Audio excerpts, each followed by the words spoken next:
Subaru WRX STI review. Final edition driven? Another special edition Subaru? Yes, but you won't have to worry about them too much longer. As the name suggests, this is the last one. The end of the Subaru WRX STI in the UK and, indeed, Europe. With it, nearly 25 years of sports saloon heritage comes to a close. While it may not be called Impreza anymore, this car traces its roots right back to the 1994 Subaru Impreza Turbo, which is no less than a performance car icon. A special edition really has to be special to sign off 2 and a bit decades of history, then. Yet this WRX STI waves goodbye to the fast Impreza family with no more power than standard. Its 2.5-litre flat-4 turbo engine produces 296 bhp and 300 pounds-feet, good for a 5.2 seconds at 0 to 62 miles per hour time and a 158 miles per hour top speed. Performance is identical to a standard WRX STI, which given this car's propensity for tuning, seems odd.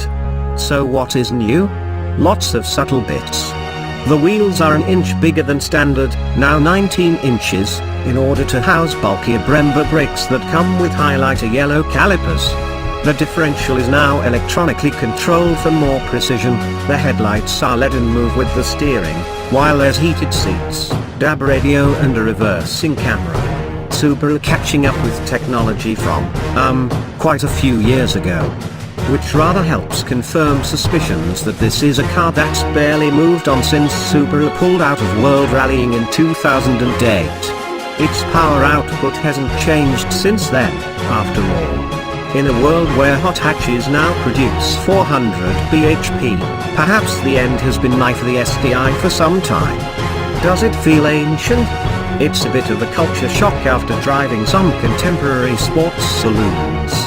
I climbed into it after a Kia Stinger and it felt dated, the dashboard strewn with buttons and the steering absurdly heavy. All of its controls have a bit of heft to them, and it's easy to feel clumsy in your first few miles in the STI, slurring revs as you change gear. It asks of some care from its driver, smooth and precise inputs and an understanding that it's a serious tool. The suspension is very firm and the steering overly eager, and it can all feel like hard work if you're not in the mood. But as the STI leaves us, so does another car that's unashamedly analog in its nature and brutal in its attitude. If you like a comfy fast German hatch that's refined 95% of the time then turns on contrived anger with some button presses, you might not care. But I love a car that never lets you forget that it's special, even if that means being beaten up by the suspension in town. We need cars this focused. What's it like when you are in the mood? It's bombastically fast. Subaru has sold special edition STIs with 335 bhp in the past, and I presumed this car had at least the same output until I saw the spec sheet. Like its 1990s forebears, there's lag below 2,500 revolutions per minute, but the gearing of the 6-speed manual is nice and short, and keeps you in the thick of the torque unless you're particularly lazy with gear changes. The transmission is clearly focused on punchy performance, not parsimonious emissions.